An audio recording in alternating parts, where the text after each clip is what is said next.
I Am Become Barbie, hater of men. Basically, right? Like that. I mean, basically, if you think about basically, because like the whole movie was really just talking about how men suck. Am I right? Yeah, I mean, it was the event of the summer, and I didn't know I showed up just to get degraded. That's what I'm saying. For 2 hours, I sat there just being degraded. Like, what's wrong with me singing at you? Yeah, exactly. What's wrong with that? So you don't like The Godfather? You don't like cinema, really? The movie, violently anti-men. Oh, 100%. Super anti-men. Yeah. You know, in the words of the my favorite modern philosopher, you could call him Ben Shapiro, the movie takes itself very seriously. Real thought leader. It's a very serious movie. And so there are a lot of serious issues.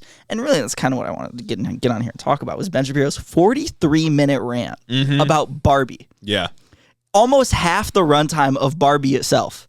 Spoiler warning, by the way. Yeah, there'll probably be. We're not gonna do like an in-depth review, but we're gonna just bring stuff up flippantly. So we live on the internet. You know, we have to talk about internet things. Yeah, so obviously gotta talk about Barbenheimer. I didn't want to watch the Ben Shapiro 45-minute breakdown. I had to. Yeah, but I felt compelled. And to be fair, like my media stamina, I feel like is pretty good. Yeah, right, because we watch like 3-hour-long Trump speeches for this show. And we were able to slog through those, but this was a tough watch. No, Ben Shapiro's video was a slog to get through because he just intentionally, maybe it wasn't intentional, maybe he's just fucking stupid, but he just didn't get it. Yeah. And he made a 43-minute video where he was just mad about how he didn't get it, and somehow it's like an Into the Spider-Verse, you know, when Miles like is struggling in school and she gives him his test back and she's like, Miles, this was true or false, and you got a 0. Yeah. So to do that, you'd have to know everything so you could get it wrong. That's how I felt watching Ben Shapiro's video, because somehow he misinterpreted every single thing that happened in that movie. Every time. Yeah, every time you get a chance. And it got me when he's like, no, this is a serious movie. Because it's not. Like, the themes are serious. It takes its themes seriously. But the movie itself is deeply unserious. Yeah. You're trying to tell me that when Barbie fucking turns the shower on and no water comes out, that this is a serious film?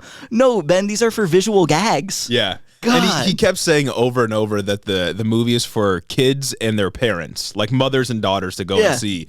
Movie's PG-13. Facts. And the themes and things that, like, in the very beginning, like the first act of the film, the main conflict that Barbie, the main character, runs into, stereotypical Barbie, is that she's having thoughts of death. She's an existential crisis. It's not a movie for children, especially because culturally, when I think of young people today, they're not the ones playing with Barbies. They got iPads in their hands, brother. The people that played with Barbies are older now and can appreciate media that takes a more in-depth look at what womanhood is really supposed to be, which is what womanhood is and how it's treated in society, which is what the film is really about. And you know this especially because this is the plot of the movie.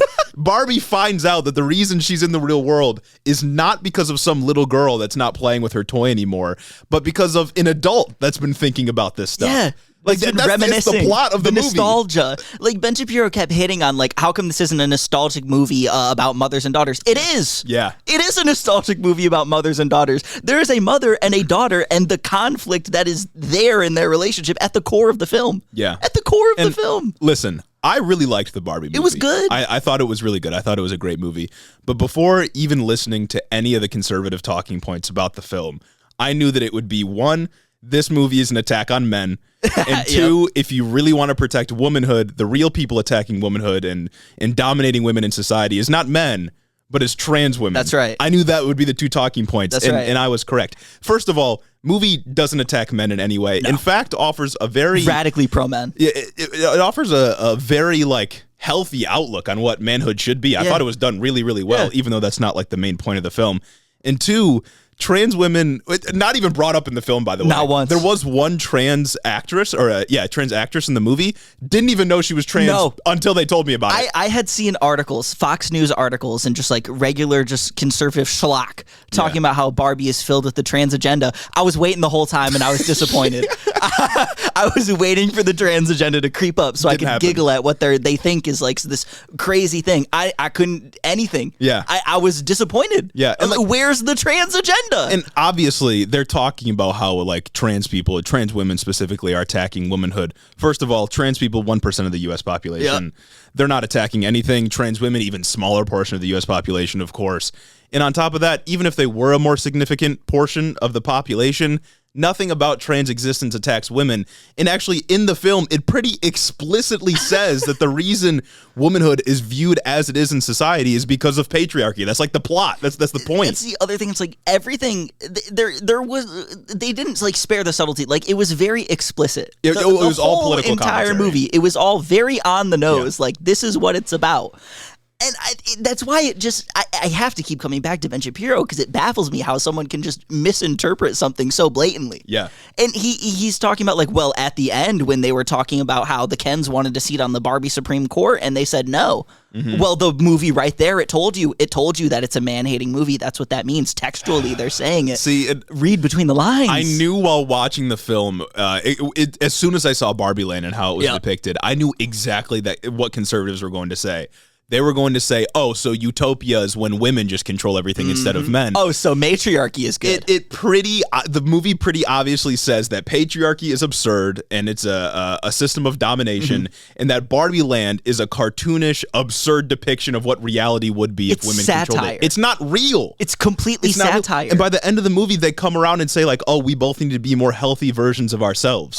Right? Like Ken's whole character arc, the main Ken, his whole character arc is I'm enough to be on my own, right? I don't have to define myself in relation to Barbie. I can just be me. He has the shirt at the end that says I'm Knuff. It's good. That's the whole point. That's what it dives into when it comes to manhood. And it's just so stupid. Like it's not even just bad media literacy. It's straight up being like anti-media literacy. Oh, absolutely. You are purposefully misunderstanding the point of the film to somehow score points on your side of the political agenda. It's fucking insane. And it's wild because even with that, like the whole the patriarchy versus matriarchy, the depictions of both within the movie, they're talking about it like as if the men were super shit on when Barbies were in control. But then they go and Ben Shapiro says, well, actually, like what's so bad about like serving your man? Like what's so bad about you like helping out your man when there's patriarchy going on? Even though the movie goes through explicit lengths to say that both of these things are bad because everything is explicit in the movie. Like it's right there in front of you. And the only difference is that when the Barbies were in control, the Kens were just ignored. And a lot of what the Kens like struggle was that they didn't really have much to do and that they defined themselves in relation to their Barbies. Yeah. Core plot of the movie. Ken is only happy when Barbie notices him. They tell you everything, but then when the Kens take power, the women have to serve them the whole time. Yeah, it's especially important to mention, right, that like obviously Barbie Land is a matriarchy where women are in all positions of power. They control the laws, everything that's done. They're in the prominent roles like doctor, etc. But in that system, unlike patriarchy, men aren't overwhelming victims of domestic abuse. They're not being forced to bear children that they don't want. They're not in controlling like they're suffering none of the effects of patriarchy that women suffer in the real world, of course. Again, it's a cartoonish depiction of what the opposite. It's a reflection of the real world, but made into a cartoon-like, toy-like movie. But again, they're both meant to be absurd. They're both meant to be viewed as like, this is not serving people very well. But of course, it's a movie, and right? That like unequal depiction is part of why Barbie Land is satire. Yeah. That you have to go in and understand that everything that happens in Barbie Land is very unserious. These are jokes. It's all supposed to be just a heightened reality in the opposite direction. Yeah. It's for fun, just to show you that like, oh, ha, ha, ha, ha, ha. Yeah. That's all it is. And you can tell because when they're in the real world, things are taken very seriously. Yeah. When the movie is serious, it's serious. And when it's not, it's not. It's not hard to recognize. Yeah, no, it was actually crazy. Also, I really liked about the movie, and this isn't even like in-depth media analysis. I think this is pretty on the face of what the movie's supposed to be. I thought it was a pretty radical movie. Because one of the main plot points was like the Barbies that don't go into the real world. Well, I guess it's just the stereotypical Barbie that leaves. All the Barbies that stay behind, they end up being brainwashed because Ken discovers patriarchy and brings it back to Barbie Land. And the idea here is like just having Barbies as the sort of like supposed feminist icon isn't enough to deconstruct patriarchy, because when Ken brings it back, I think one of the main characters says they have no natural defense to patriarchy, right? They don't know how to deal with it because they've never been exposed to it. And in the beginning of the movie, I think the narrator goes on this does this sort of speech where it's like all inequalities between men and women were resolved because of Barbies being introduced to the market. But pretty clearly, when patriarchy is brought back to Barbie Land, it shows that just the stereotypical ideological framework of Barbies and kind of womanhood made into consumerism isn't enough to deconstruct the forces of domination that patriarchy holds. And I thought the movie was pretty radical because what it's saying fundamentally is that the only real way to get out of that sort of social programming is to take on a more radical view where you're like, look at the ways you are being controlled. We need to deconstruct this from the inside and then seize power of our own. Oh, yeah. I thought it was a pretty and again, this isn't like deep media analysis. I think this is, it's what happened in the movie. Exactly. Like, again, very on the nose. Like, it's very much the first half of the movie is a critique on liberal feminism. Oh, yeah. And I think it explicitly says that consumerism isn't going to save us here. The free market isn't going to work things out here. What we need to do is take a more radical approach where we seize social and political power for ourselves. And this isn't saying that we need to then turn and dominate men and make men second-class citizens. It pretty clearly says that we need to make things more equal, and men need to be in a position that isn't in control of us. Yeah. Like that's really all it's saying. It's also interesting because like the Kens are incels. The Kens are incels, they're just not violent. Yeah. Like that's really all it is they feel entitled to Barbies because they're Barbie and Ken. Society tells men that it's supposed to be a husband and a wife, the whole nuclear family thing, just like how Barbie Land and Mattel tell Kens that them and Barbie are supposed to be together. Yeah. And the whole movie goes through this length to tell men that they are enough just being themselves. They don't need to define themselves by their relationship with someone else. Like you got to try so hard to not get this movie. Yeah. And the things that Ben Shapiro is critiquing about it in his 43-minute video aren't even things that like they critique about in politics, right? It's just all these surface level things like, oh, the Barbie movie is inconsistent because sometimes Barbie moves like a doll, but she doesn't always move like a doll. He also says repeatedly that she's supposed to be stupid. I never got that any time throughout the film. She's not. She's pretty obviously portrayed as like a smart. I guess she's not a person, a smart being, like, right? What a self-report. Yeah. Like, no, he's just saying like she's a woman. She's supposed to be dumb. Barbie's supposed to be this ditzy, like stupid character. Yeah. Because she's having fun in Barbie Land. And I got that nowhere around. throughout the. I didn't get it. Like, well, what I thought was like Ken is the dumb one, right? He's the one that he's only a himbo. Yeah, he only sees things surface level. He doesn't understand anything. He doesn't understand social relations. He doesn't understand things that are going on or in Barbie Land or in the real world. It's like it was so stupid. Some of the parts that I really liked from the movie, apart from like the deeper critique, is like when the movie first opened, it's a mock of Citizens United. Yes. I appreciated that. Yes, that was good. I don't know how much the average citizen knows about Citizens United, but I appreciated seeing that in the movie. I thought it was really funny. I really loved all of the Ken stuff. Yeah. It was just gas. Yeah. Ryan Gosling was perfect. He was born to be Ken. Like, it was all very funny. The Ken... all the Ken shenanigans that he and the other Kens did, I thought was very funny. But I also think that the deeper critique that it offered was really good as well. Oh, absolutely. Because I think a lot of men grow up and they, not in the same way, but discover patriarchy for themselves, discover how men are in basically all positions of power, they control everything, and adopt a similar worldview that Ken did throughout the movie, where they're like, oh, well, I should be in the position of power, right? I should be able to control the world, but I feel powerless in and of myself. And is sort of, it leads to him, as he did before, defining himself in relation to his relationship with Barbie, right? If she doesn't like me, then something is wrong. Not with me, not with how I view things, but with her. And society should change around me. And I think a lot of men go through that. And I think ultimately the story that it told with Ken was one that probably a lot of men have gone through or still go through today. Yeah. Absolutely. I thought it was really good. It's good. Yeah. It's good, and it doesn't take any like man-hating positions like conservatives are saying. God, it's so... Yeah, because the main thing Ben Shapiro said was like he was like the one of the core messages of the movie is that men and women have to just be separated. That's the only way they can exist. They should never be together. He took that from this narrative with Ken becoming his own person. It obviously doesn't say that. No, again, it's like maliciously misunderstanding what the movie is saying. At no point did I think it was saying men and women can never be around each other, especially because some of the Ken and Barbies stayed together in their relationships, quote unquote. Like, at no point was I like, oh, this movie is saying men and women can never be together. It's saying that you should not define yourself based off your relationship with other people. You should be your own person and be healthy as your own person before getting into that kind of endeavor. It's pretty obvious, I think. It is. You don't even have to think that hard. Like, the whole point, you don't really have to think that hard watching it. You can. You can certainly analyze Barbie and find these deeper meanings, really. You can look at the text, you can come to other conclusions, you can look at deeper analyses, but you don't really have to get the meat of it.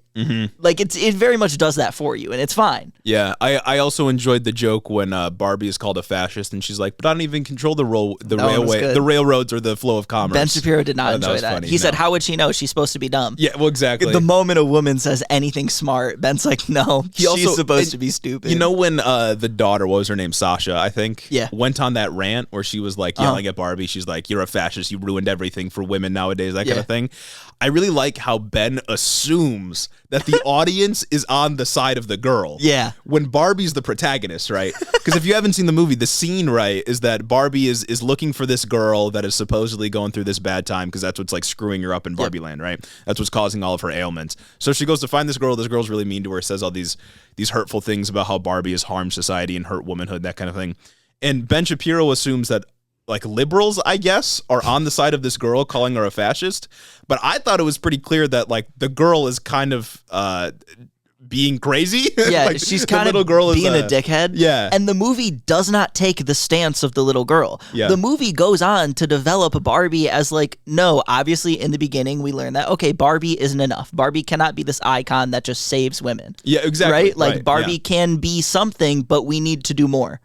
It doesn't take the stance of her that Barbie is this wholly evil thing. Yeah. Nowhere. Ben Shapiro just hears the buzzwords and he instantly thinks this is leftist propaganda. Especially because the young girl eventually sides with Barbie by the end of the film. Yeah. And like helps out the main conflict that's happening in the Kendom. So like, sick name. Obviously the film's not taking the side of what I'm guessing is a depiction of like the SJW types. It's not. It's so silly. God, dude. Really good movie though. I can't stand conservative media takes. Yeah. I know you didn't see Oppenheimer, but I also thought Oppenheimer was very good. Facts. I enjoyed Barbie out of the two more. What'd you see first? I saw Oppenheimer first. So it was a harrowing experience then to go into a very different film afterwards. And I saw Oppenheimer in IMAX, and movie crazy loud. Yeah. I think only magnified by IMAX. Like Godzilla loud? Yeah, no, it was. Shit? Oh my God. And like, I don't want to spoil too much of it, but there would be, obviously, it's a matter of historical fact, like everything that happens in the movie. Oppenheimer is very haunted by everything that happened during the Manhattan Project. And so you'll randomly just get cuts away to like bombs exploding. Holy shit. Like he'll just be like imagining the effects of the bomb. It's like, God damn. And like he'll just be staring, and it'll do the effect where like he deafens and he's not hearing people around him anymore. Then just bomb. And I thought that was a bit much, but I understand. Yeah, it's just movie being very loud and movie being all of 3 hours.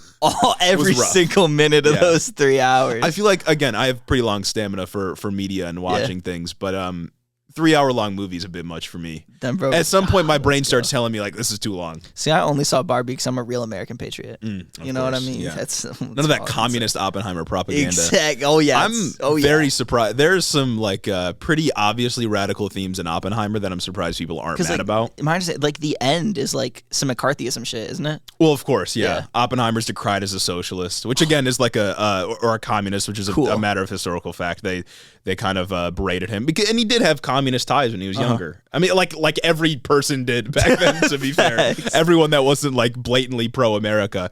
But yeah, I mean, I thought it was really good, and I'm surprised that people aren't like conservatives aren't more mad about it, because I think Ben in the opening of his video said like Oppenheimer's the better of the two. Well, I mean, one of them's about like a white guy, and the other's like it's all white guys, unashamed to be Christopher Nolan. You know what I'm saying? And the other is like very unashamed to be like about women. Yeah, I don't think I saw a single person of color in Oppenheimer. Oh man, that's crazy. There's also like one joke the whole time. Really? Very different from Barbie. Holy shit! Very serious. It's kind of like how there was that one like really like heartwarming moment in Barbie where she like looks at the older woman and she says, "You're beautiful," and then she cries. Yeah, it's like just the inverse of Oppenheimer. There's one moment where bro cracks a joke.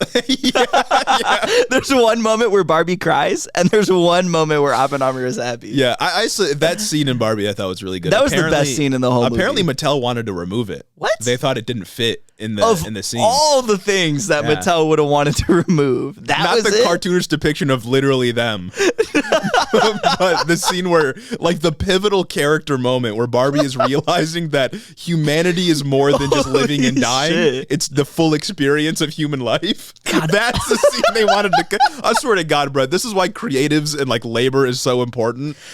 Corporations can't do shit on their own. I'm surprised that Mattel even let this happen. Yeah, well, I think it's one of those cases where a corporation sees dollar signs, they greenlight a project, and then the creators behind the project are more radical than the corporation would ever be. Facts. Because I saw something, I don't know if this is real, but apparently they want to make movie adaptations of like all of their IPs. So I guess like Uno's getting a movie. Uno. Hot Wheels is getting a movie. Oh, that's actually sick though. And whatever else they got under the hood. I'm guessing Uno's going to be about the deep themes of betrayal and friendship. Oh, it's got to be. Uno games are crazy. Yeah. Holy shit. But a Hot Wheels movie would be gas. You ever play those like old PS2 games? Yeah. Those are good. Yeah. Those are good, man. Fuck. So that's crazy. It's good. And then in Barbie, when they first walked out of Barbie Land, and they immediately like feel the effects of it, Margot Robbie's like, I don't feel safe here. Yeah. And then Ken's like, no, this is actually sick. What are you talking about? That was good. Yeah. That was so fucking funny. I mean, the movie was only 2 hours long. It's only got so much time to dive into like the real world. So obviously things are going to be sped up, right? Yeah. Like you like can't she walks out instantly gets catcalled. You can't show Barbie just in the real world for years, slowly developing her takes on like feeling unsafe in cities around men. Like obviously you got to do it like immediately. You only got so much time to do it. It's not the Oppenheimer length. Otherwise, maybe you could show her whole life. I bet. No, and then Ken talking to the doctor, and he's like, "Let me talk to a real doctor." It was like Ken's like it was perfect. It was perfect. It was a really good movie.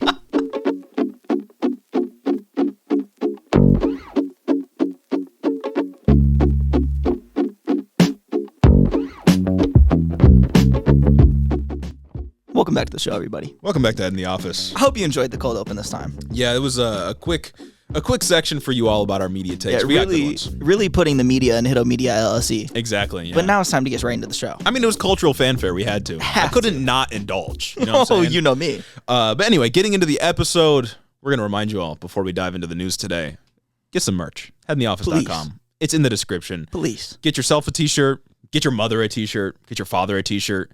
Wear it to when you go see Barbie if you haven't seen it already. Back to school's coming up. Exactly. Head in the Office, back to school fit. Come on. Do something about it. About it. Also, if you want to help the show and get access to episodes early, head over to Patreon, patreon.com/headintheofficepod. We really appreciate it. And maybe we'd give you a shout out at the end of each episode.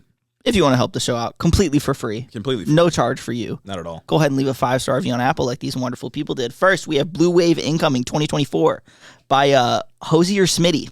Voted Trump in 2016. Voted Joe Jorgensen in 2020. That's crazy. Third party. Fucking voted blue in 2022. Voted blue in 2024. This podcast is essential in reassuring you when you move from the right to the left. Cheers from Indiana. Mm-hmm. A big Biden voter over Getting some Indiana representation. Let's go. Yeah.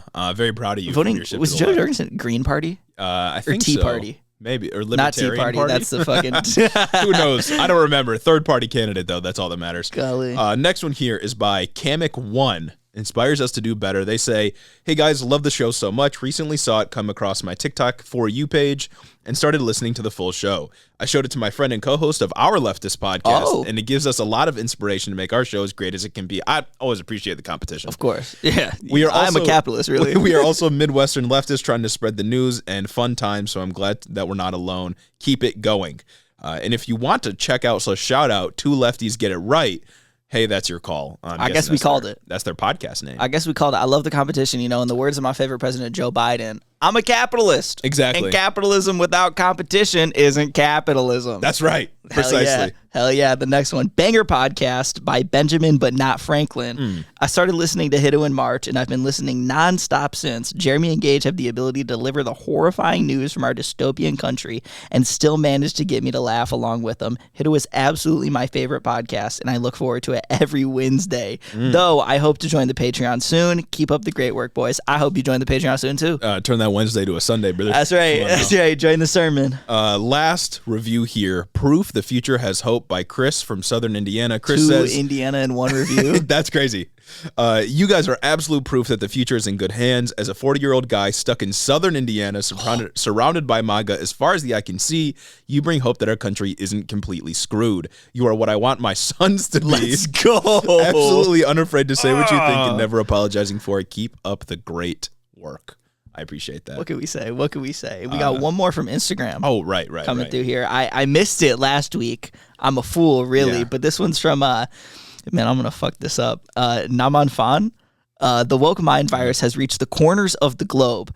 Aussie, hailing from Perth, the world's most isolated city. The woke mind virus truly has gone global. My brother put me onto the show, and then I put my friend onto the show. Antarctica won't be safe for long. We love to tune in every week to listen to these quirked up white boys deliver the news on the dismal state of American politics. I love getting the sufficient rhetoric, correct opinions, to dunk on the conservatives who sit behind me in English class. Who is invading our schools. Mm-hmm. They never miss and always have great takes. Now go and become a Sunday supremacist at patreon.com/headintheofficepod to support the indoctrination of our children into the Hito media conglomerate. P.S. I fuck with time thievery, as do I.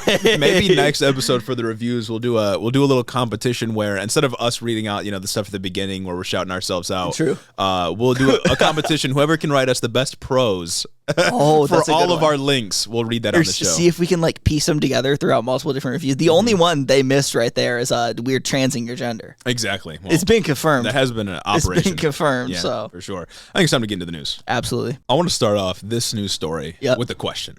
Okay. So Gage, do you think Nazis are good? Hot take. Mm-hmm. Hot take. There are no good Nazis. Okay. Would you hire a Nazi? Say if you were running, I don't know, for president of the United States and you were assumed to be the second runner, the second right behind the front runner, Donald Trump? See, being me and being optically minded, I feel like that would be a bad move for the optics of my campaign. Purely for optics. Purely for optics, as I need to appeal to so many different people. Also morally wrong, I might add. Mm-hmm. Okay, yeah, I would have to agree, but Ron DeSantis had a different take on that question. This is a news story we missed last week because, of course, all good newsworthy things happen on Mondays. Every single time we're victims. This was an ad/a video that was reposted or just posted directly onto DeSantis's personal Twitter account. Not even the war room? Personal at Ron DeSantis Twitter account. And I would play it. It's mostly music, so this would probably get taken down. Okay.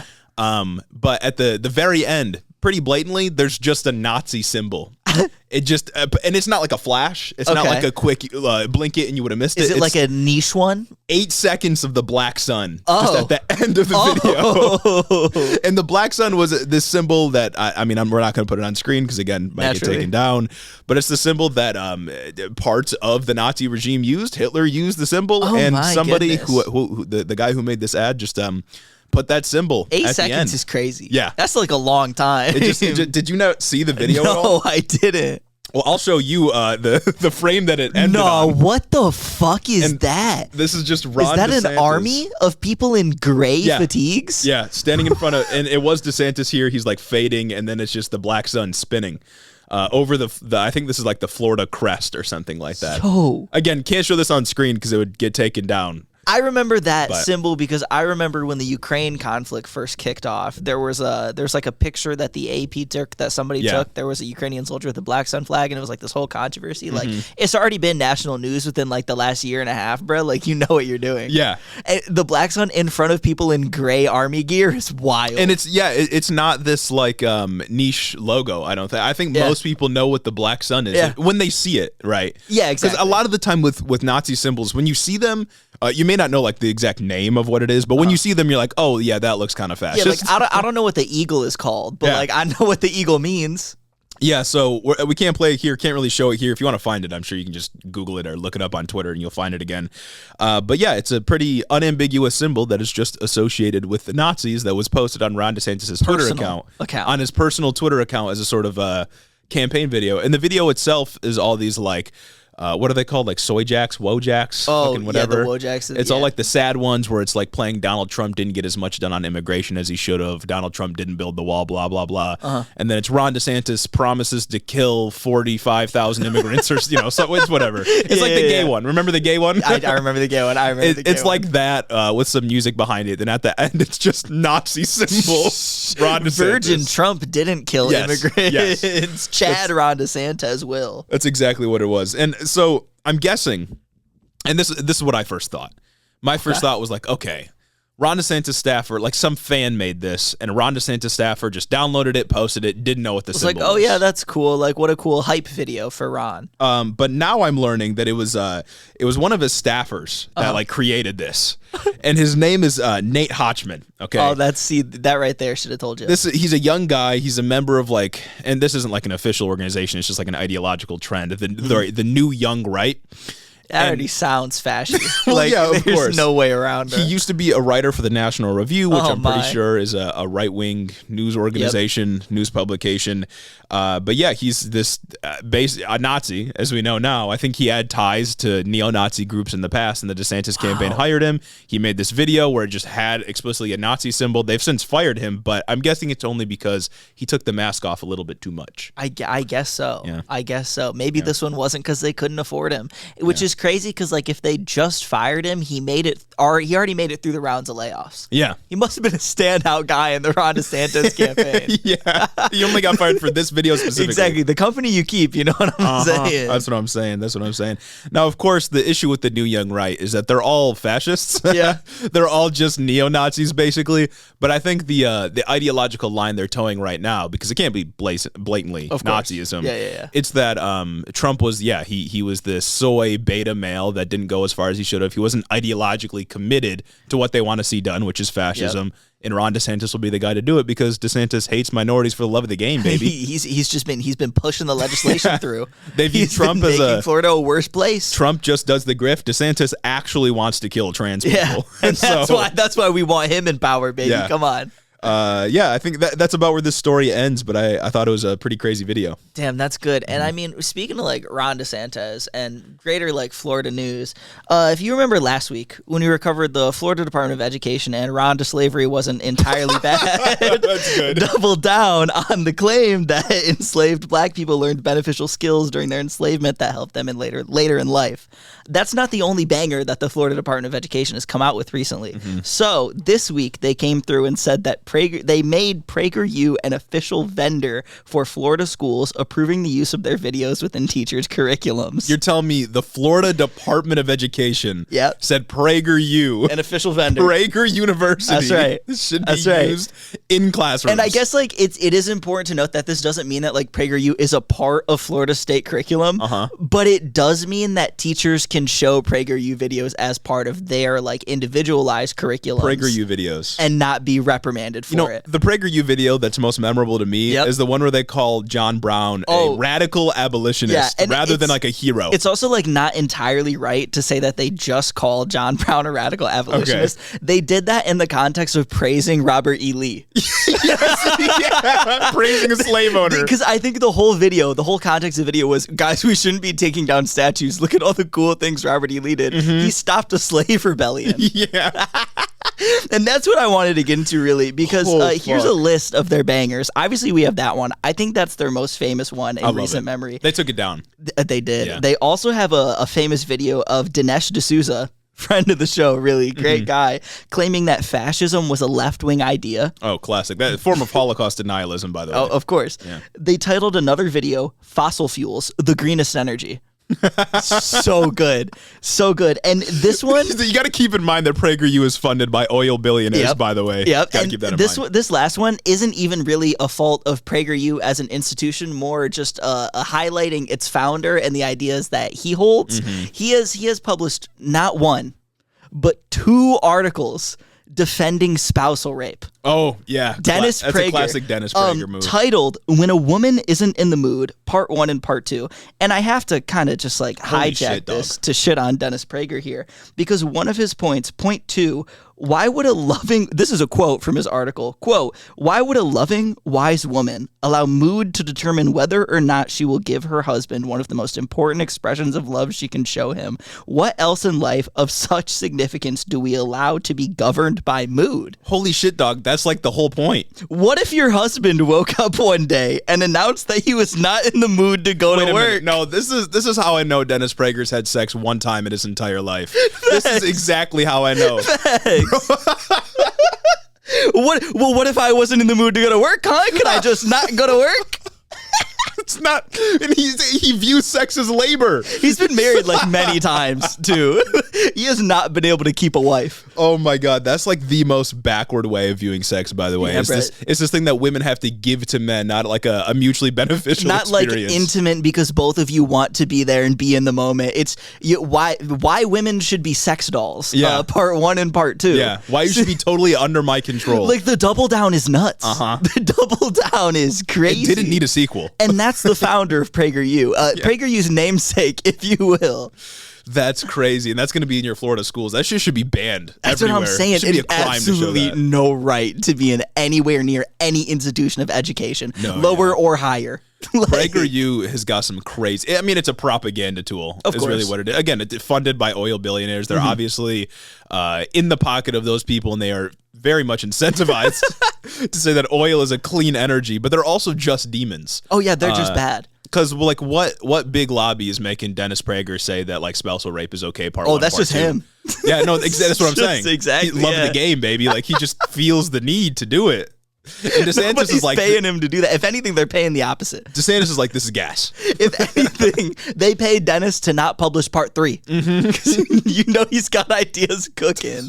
Yeah, you always got to wonder, like, what are conservatives in the media not saying, right? Because they be putting out some crazy takes. What's the wild shit that lives inside your head? Yeah, right. Like, we look at a guy like Steven Crowder putting on a crazy black accent anytime he covers anything that has to do with opportunity that he has, really. Anytime he can be racist, he does racism. You got to wonder what he's like, oh, that's too far. I shouldn't do that. Especially because it just came out like 2 weeks ago. That Steven Crowder like was sending dick pics to coworkers, like unprompted. We covered that. We covered that a while ago. It's especially when he puts on KKK robes to be like, guys, aren't they funny though? And that's what he does on camera, right? Like he's got to be thinking some crazy thoughts. Me when I put on the most fucking vicious, evil, diabolical black scent that I could imagine. For clicks. And then he wonders, like, why am I demonetized? This is censorship. Oh, man. Shout out, Steven. In our last bit of DeSantis news, I believe, unless you got more up your sleeve, I wanted to touch on what he said in an interview last Wednesday. Somebody asked him, maybe not NBC, somebody was interviewing him. Okay. And he was asked what he thinks of RFK as a potential vice presidential running mate. And this is what Ron DeSantis had to say. He said, quote, if you're president, sick him, being Kennedy, on the FDA, if he'd be willing to serve, or sick him on the CDC. But in terms of being Veep, there's, 70% of issues that he may be averse to on our base. What the fuck would qualify Robert F. Kennedy Jr. to be the head of, like, the science part of the government? Yeah. Yeah, no, that's what I'm saying. Is DeSantis saying that he would appoint someone to the CDC with absolutely no background in medicine, virology, or anything else? Not even like an associate's. Yeah. Not even like he dabbled in college. Yeah, it should tell you who Ron DeSantis is and who RFK Jr. is right away. Quite literally some guy that just did his own research. And we don't think RFK Jr. is qualified for the position. And who agrees with us? Who? Mike Pence. Nice. Here's what Mike Pence had to say. He said, he was asked about this in relation to DeSantis' answer, and Mike Pence said, when I'm president, I will only consider pro-life Americans to lead the FDA, CDC, or HHS. Pro-abortion Democrats like RFK Jr. wouldn't even make the list. His objection is not that he knows nothing about what it takes to run the CDC, but that he's pro-abortion. That's the sticking point. It's already funny hearing Mike Pence say when I'm president, acting like he's a serious fucking candidate. Yeah. But God, dude, the whole thing is just so absurd. Yeah, it's not the anti-Semitism. It's not the anti-vax conspiracy theories. It's not any of the other QAnon adjacent things that he does. It's abortion. He said I'm going to lie to you and say I'm going to be president. And 2, I'm going to stake this campaign on the most divisive issue that my side is losing. Mike Pence is sick. He has not made it to the debate stage, by the way. He hasn't? I think just about everyone else has. I think Christie's pretty close. No way. No way Christie gets in before the former vice president. Chris Christie, a fucking governor of New Jersey. I think, right? New Jersey? I guess I one of them. I'm cruising for Christie. Come on, let's go. Yeah, let's get we need Christie on that debate stage, but Mike Pence has not made it. I think just about everyone else has made it, though. I think our boy Burgum's going to make it. Really? Yeah, the dude who's just giving out $19. We should hop on that. We should or should have. I don't know if it's been. I don't know if the opportunity came and went. But it worked. It worked for Vivek. All of our homies are making it up there. Very excited for that. Shit, Vivek might be able to take this and just run with it. Less than a month away. Do Herbalife. Less than a month away. August 22nd or 23rd? 23rd, I believe. 23rd. Yeah. Oh, that's good. We're going to see all of our friends except probably Trump. I don't think he's going to go. I keep feeling like he's not going to go the closer we get. But at least we'll see Desantis taking blows from everybody else. Yeah, we'll get to see like Vivek and Desantis. I feel like the two people with personalities up there. Yeah, it's going to be something. It's going to be the racism transphobia competition. It's going to be crazy. Oh yeah, there's going to be a lot of woke thrown around. Desantis is going to be like, actually, Tim Scott doesn't hate trans people enough. He's not nervous enough about wokeness. In Florida, I actually... That's going to be what happens, and I'm very excited That's for good. it. That's going to be so good. Yeah. You think we could live stream that? Absolutely. Oh, my goodness. Keep a lookout. It's not on CNN. Keep a lookout. No, Fox News, baby. Come on. Goodness. Fox loves the viewers. Freedom. Come on. Yeah, Freedom News is what I call Fox News. It's good. It's good. Moving on to our next news story, I think the latter half of this episode is going to be dedicated to labor. Yeah, it's a hot labor summer, and we're talking about UPS. You may remember. A couple weeks ago, last episode, I don't know, like it all 2 weeks mixes ago, together. 2-3 weeks. We covered more about the writer's strike and the actors going on strike. We mentioned, of course, that UPS was getting ready to head on strike, which might still happen, but it looks like we might have an agreement out of UPS Teamsters that could avert a massive strike ahead of a massive day. Blow to the economy as well. Yeah. The story's still developing, of course. We may miss some details before Wednesday, as typically happens with big stories like this that we cover, but just last week, a lot of news came out celebrating a deal that was struck between the negotiators for Teamsters and UPS that could avert a devastating strike, but still the deal needs to be approved by a majority of the 340,000 plus workers at UPS. This, of course, comes at a time when economic indicators are pretty good for Biden and the Democrats right now. Right, inflation's down, GDP is up, recession is no longer being predicted, unemployment is down. Things are looking pretty good for Biden generally. Yeah. Even if people aren't feeling it, which I know is a different optics question. Generally, though, according to all measures that we have available to us, it's looking good, but a strike would ruin all of that. Oh, yeah, I'd kill it. Yeah. Fucking, what was it? When we covered it, $7.1 billion the economy would lose if they went on strike. And don't get us wrong, that totally in favor of that. Yeah, sounds good to me. Yeah, if they're not getting what they need, if they don't get their demands answered, then yeah, the economy should suffer. But Biden is totally not for that. Yeah, because that's gonna hurt when it comes to the election. Let's get into some of the wins first, and then we can talk about some of the optics. Word. So they did get a couple of good things out of negotiations so far. They got starting part-time pay raised to $21 an hour, which is up from $15.50, which is pretty sick. Top hourly rate for full-time workers was increased to $49 an hour. I don't remember what the number was, but it's an increase, so it's always good. They are going to hire more full-time positions. There's going to be AC cooling in all the trucks, which is especially important in places like Arizona, California, etc., where it gets to like 150 degrees inside the tin can that you're driving around. Expanding on the more full-time positions, in the AP article I read, I think it's also that they're getting rid of the shitty part-time positions. Yeah. So it's strictly like they're just getting more full-time people in and just getting rid of the option to be this weird part-time thing. Yeah, yeah. They're also doing MLK Day as a paid day off, which I guess was something that they didn't have before. That's crazy. And there was something, I didn't see specifics on this, but something about the insane shifts they have to work is changing. Okay. You remember when we covered, it was like you have to work first and third, you get like 4 hours to sleep. Yep. It's something crazy like that. They're fixing that to some extent, although I don't know exactly what it is. But yeah, it's all pretty good stuff. None of it's bad, of course. I know there's also an end to the two-tier system, the two-tier wage system that they're doing. That's out the window now. Which is good. Yeah. Which is all good.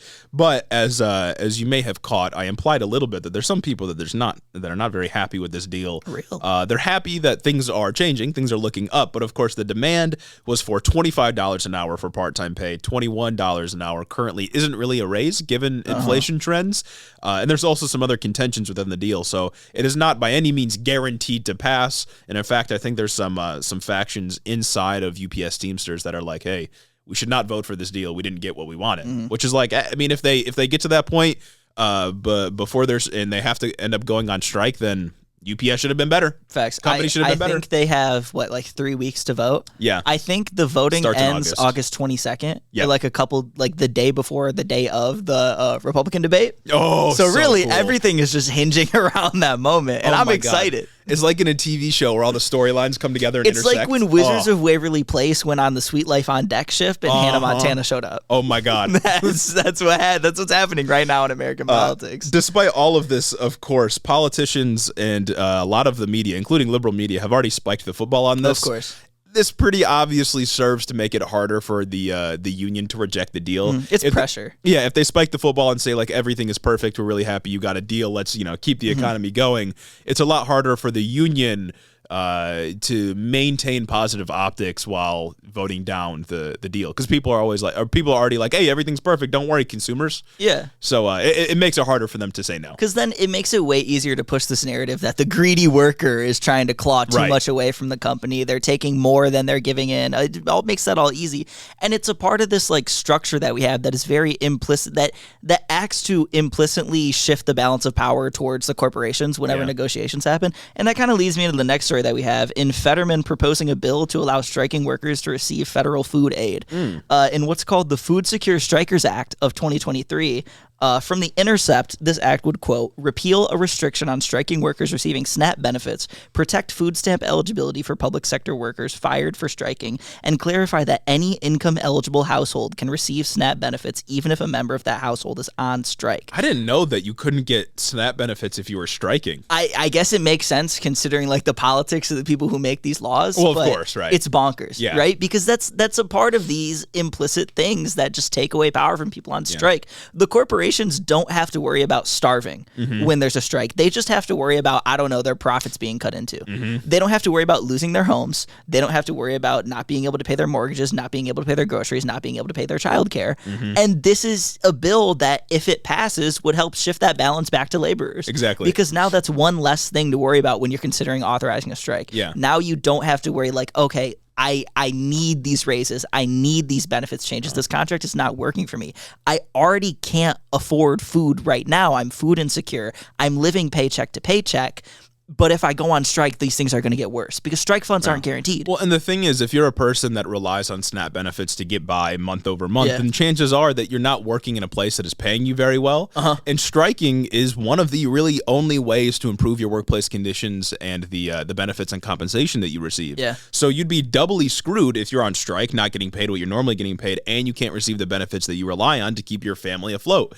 So it only if you are on SNAP benefits and you depend on that and you can't strike, otherwise you lose those benefits, then there's not really a choice to be made. It's a form of structural coercion to keep you in place, not pushing back against a system that is demanding profit off of you. Or even if you make enough to not qualify for SNAP benefits and you're still struggling to make it by because these qualifications are super low, just being able to go on those benefits while you're struggling, if you don't have much saved up or if whatever strike fund isn't paying out as much as you need, is just a good thing. Yeah. Strictly a good thing. Even in especially in a consumerist economy where it relies on people spending money in order for it to run. Unions are actively keeping the economy afloat. That's the whole reason why the 2008 auto crisis happened. Yeah. Because when the financial crisis happened, when all these things happened with loans, people couldn't buy cars anymore. And so the auto companies just went kaput. They went under. GM needed to be bailed out $50-something billion. All the auto companies needed to be bailed out crazy. Also, one of the main reasons just the 2008 financial crisis happened in general, people didn't have the money. Facts. Wasn't there. It's gone. Yeah. Gone. Yeah. I mean, it's a symptom of our broader economy. Right, it's just again, we've talked about it all the time, but the way in which wealth is siphoned from the bottom to the top engenders all kind of massive problems that only the people at the bottom feel. The people losing the wealth are the ones that feel the economic catastrophe. Those at the top either always get bailed out or are able to just take it on the nose because they have the money to soak up that damage. But regular people always eat it. And the only way, and I've said this before, the only way that we can save our economy and make it so we aren't constantly going crisis after crisis, wandering aimlessly into every rake we can step on, is if we do a massive investment in infrastructure and if we put more money into the pockets of poor and working people. It's the only way to do it. And universal programs. One of those ways to put more money into workers' pockets, striking. And heading over to Patreon.com. That's what I'm going to go on strike, really. Unless more people hop on the Patreon, I'm going to go on strike, just like UAW workers might. Mm-hmm. Oh, and that leads us to our next story. Segues Speaking of the auto crisis, speaking of things that relate to that, negotiations between UAW and Ford, Stellantis, and General Motors, the three big auto companies, start over the next 2 weeks. Oh shit! So this week it's Ford and Stellantis. Next week it's General Motors. Mm-hmm. Sean Fain, UAW's new president, has already signaled what key issues in these upcoming negotiations will be, and that he is willing to strike, willing to try and get a strike going if these aren't met. At the top of the priority list is ensuring union members have a place within the changes coming as the industry shift towards electric vehicles by getting his foot in the door at battery plants. Mm-hmm. Other top priorities include general pay raises, elimination of wage tiers, kind of like at UPS, restoring cost of living pay, which is something that should just be in place everywhere. Yeah, your pay should kind of be based on cost of living. I feel like that's not a hot take. If aliens ever did come down to Earth, what the fuck are you doing? What the hell is cost of living? They'd be like, wait, what do you mean you can't live where you work? Yeah, wait. What do you mean you have to afford to live? What, what are you talking about? Anyway, they want to halt plant closings, so obviously keep jobs. Mm-hmm. And they also want to restore pensions for new hires that were axed in 2008 in order to help keep the companies afloat after the auto crisis. Mm-hmm. So really, that last one isn't even about getting something extra. They're not even clawing for more. The greedy worker isn't even trying to get more. They're just trying to get what they had before. No, this is for you, dog. Yeah. This is for you.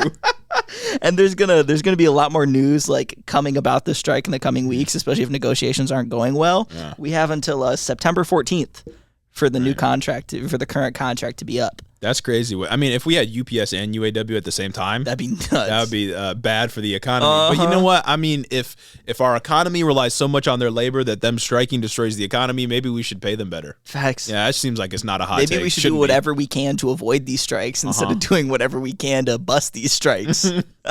And similar to the writers, similar to UPS, similar to just about every strike that we've covered, these workers are not asking for much. No, they make $60,000 a year, and they're asking, hey, maybe I should be able to make a little more than that. Well, and in some cases, they're asking for corporations to not actively destroy the industry they're in, with AI or with these pension increases, etc. They're asking, please make it so these jobs will exist in the future. Exactly. So you don't just kneecap yourself and destroy the economy while you're at it. Because one of the issues is at battery plants, the top wage is $20 an hour. Mm-hmm. So if these workers were to transition from their current production lines on combustion engines to battery plants, which the industry is transitioning to, huge investments being made, they're just taking a massive pay cut. Yeah. They're trying to protect themselves against that, which is very reasonable. Another reminder that the government should be doing everything to facilitate this, but whatever. Whatever. Dropping the ball once again. I mean, shit, bro. Speaking of the government. Yeah, speaking of the government, we got a couple extra news stories here at the end that I think are pretty fun. Oh, yeah. They're pretty big news stories this week that... They weren't really long news stories, so I didn't feel it was worth making a whole section for them on their own. But yeah, they're fun tidbits. The first one, of course, is UFOs.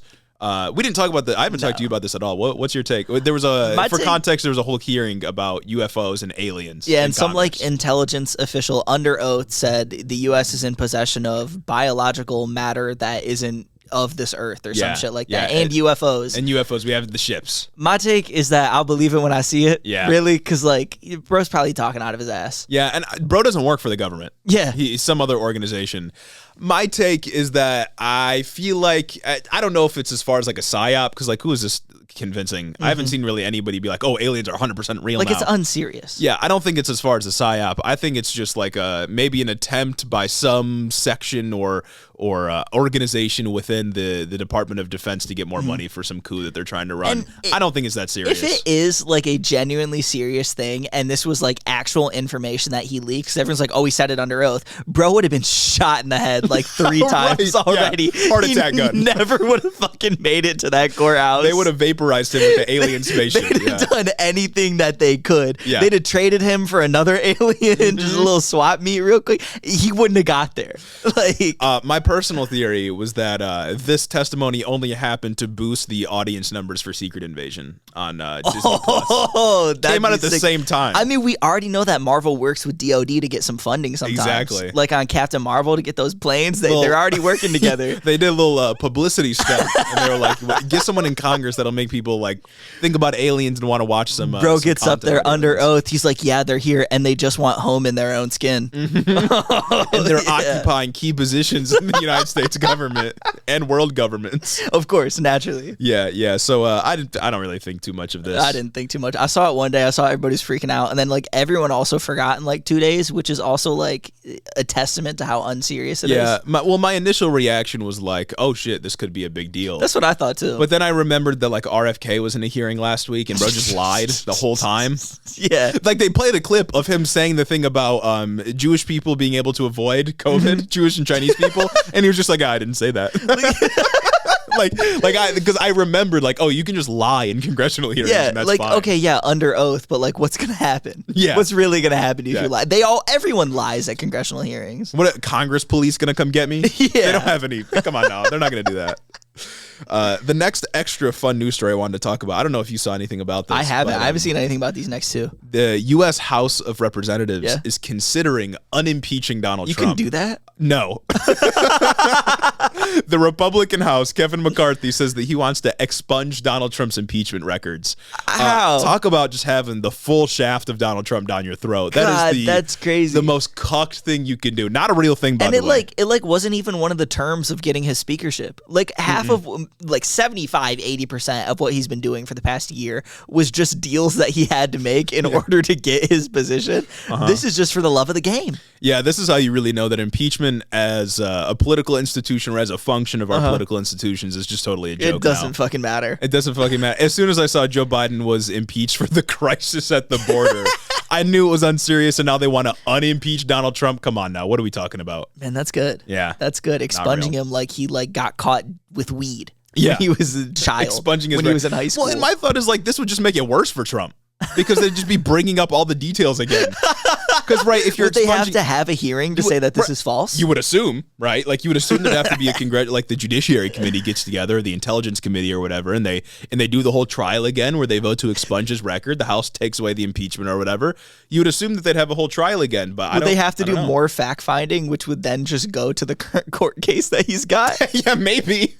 Like, who knows? Maybe they should unimpeach him. Shit. I feel like it wouldn't be a good thing, but optically, I don't think it's a thing that'll really happen. But I just think Kevin McCarthy's got the shaft in his mouth. Man, what a guy! Fully. He's just choking on it. Well, begging for air of any kind. Just will do anything for just an ounce of peace. And I hope he doesn't get it. Bro's mascara is running down his face right now. He's crying. He's struggling. Another piece of Trump news is that he got indicted again. Again, okay. I think this is What's this one for? Another charge that's added on to the documents case. Okay. More like obstruction of Congress charges. It's just getting worse for him, basically. No, there's so many things I feel like every day I see a new charge gets added on. Yeah. And every day I see some like thing that's like, oh yeah, this shit is bad for him. Like he's cooked. Yeah. I don't really know the details on this one. I kind of just assumed it's bad. I saw it wasn't a brand new charge, so I figured it's like obviously it's big news, you know, former president getting charged with crimes. It doesn't feel like it anymore. But it's not as big as like a whole new set of crimes being brought up against it's not as juicy as if it was like murder. Yeah. Well, if it was murder, it probably wouldn't do anything to him. He's true. Running for president. He can't be arrested. Famously, if he shot somebody on Fifth Avenue. Precisely. And the last extra news story is that Mitch McConnell shit his pants while giving a press conference. Dude, he just sat there and he just stared. He stared like he just saw, like, I don't know, everything that's ever scared him in his entire life. Like, he just stared the devil in the face. Like, in that moment, it's like the weight of all of his sins just... He felt it. Yeah. I've seen some people say he was having a stroke or something like that was happening. But, you know, my enemy's ontologically evil and so. Look, man, okay. Look, man, like, he's fine now. Old man suffering. You don't want to see people suffer, but bro has caused untold suffering onto the American people. You'd have to forgive me if I don't have too much sympathy for this guy. He, like, looks like he got caught in a genjutsu or some shit. He looked like he sat there for, like, 10,000 years and suffered in that instant. couldn't comprehend what was in front of his eyes. Everything flashed in front of his eyes. Everything flashed. It was just like Oppenheimer. I'm saying the unbearable weight of his sins. It got to him finally. Or maybe he just shit himself and didn't know what to do. See, that it could have been. It could have been. I was talking to one of my friends, and they're like, look at how the person behind him keeps looking down, like right at his butt area, right at his, like, maybe he shit himself. Which old man, I wouldn't put it past him. Would imply to me that it's happened before. If he's looking down, he's like, fuck. He's like, again. Shit, dude, we forgot the diapers. It can't be worth it working in his office for him, like being a staffer for Mitch McConnell. Absolutely not. What do you got to do? Help him? Like, you think he has like a call light in his bathroom? Well, he's like consistently the most unpopular senator, right? Yeah. Like Republicans don't even like him. They just like him because he knows how to fuck with the political process. Is it even a good networking opportunity? Right. Can you even go up to someone and be like, yeah, I worked for Mitch McConnell? Yeah, and they're like, oh, cool. Fuck you. You must suck. Yeah. I think that's all the extra news story, unless you can think of something else. I can't think of anything else that happened this week. Yeah, unfortunately. Yeah, I know. Unfortunately. Not too crazy. Anyway, I think that brings us to the end of the episode. You know it is. Hope you all enjoyed this. Hope you enjoyed the Barbenheimer takes. And I hope you enjoy us running through this list of beautiful people that help support us financially so that I don't go on strike. Well, and I certainly enjoy these people. I enjoy them. Some of the best people. Very much. I've been told. Great people. Good friends. Yeah, good friends. Really close friends. Good, close, intimate and friends. Those good friends are Nikki Nine Lives, Caden Kraut, Lord T the Radiant, Chris the Postman, Christy Beck, Talia Katz, 40% Spite, Andrew Harris, Mike Chaplinsky, Mattias T, Omar Zuno, Clayton LaFed, Mark Yeager, Dylan B, Kaz, Caleb Joy, Jim Bobs, Carl D, Rich Toro, Tari, Gavin Mayer Maldonado, Hunter W, Fergalaki, Max Vasquez, Jacob Rogers, Colton Mooberry, Fixer Punk, Jim Egbers, Jeff Muzzy, Bagel Burrito, Cincy Alex, Joe Stenstrom, Adrian Sandoval, Chloe Sam 601, Colleen Cuts, Gregory Isn't My Name, Veryuk, Jennifer DeVoe, Big Bird Titty, Crawfishin, Bennett Bennington III, Alexia Benatti, Nietzsche, Big Booty Beatdown, Moises T, Sam Maloney, Two-Headed Boy, Ben Shapiro's boyfriend, Jonathan Cassis, Luke O'Shea, Cucker Tarlson, Danielle Jackson, The Word of Microsoft, Jennifer Science, Aaron and his Gundam Gundams, Darth Father, Aiden Taylor, Corey Chambers, Sewer Snack, L.A.N., John Glover, Weed Thief 69, Devin Hatchard, Retro Mondo, Meatball Minion, Emma the Dude Slayer, Claire McMillan, Breezy B, Elijah Murray, Veronica aka V, Raxon, Ash Smith, The Grotler, Magic Ian 95, Flower Clown, Jasper and Garris, Beetlebugs, Three Crows in a Trench Coat, Lonnie Rogers, Slavic and Sapphic, Casey Lynn Kelly, Snake Eyes and Hope of Giants, AK Gone, Aquana Dawn, Zach Lantian, Info Russell, Austin Greif, Marcus Corbett, Caleb Roper, Dustin Waldron, Taylor Rensock, Ishi Teddy, Cammy, Calliope, Reagan, Not Like the President, Pagan Jester, Tylen Freeman, Steak Daddy, Tay-Tay, Chill Cascade, Isaac Hodges, Madeline C, Pab the Pab 69, and my mom. Thank you all so much. Every single one of you for being great friends. For supporting the show on Patreon and being my best friend. Yeah. Each of you. All of you are my best friend. I'm in love. I'm in love. Fuck, dude, Thank you all so much. And we'll see you all next week. Have a great one.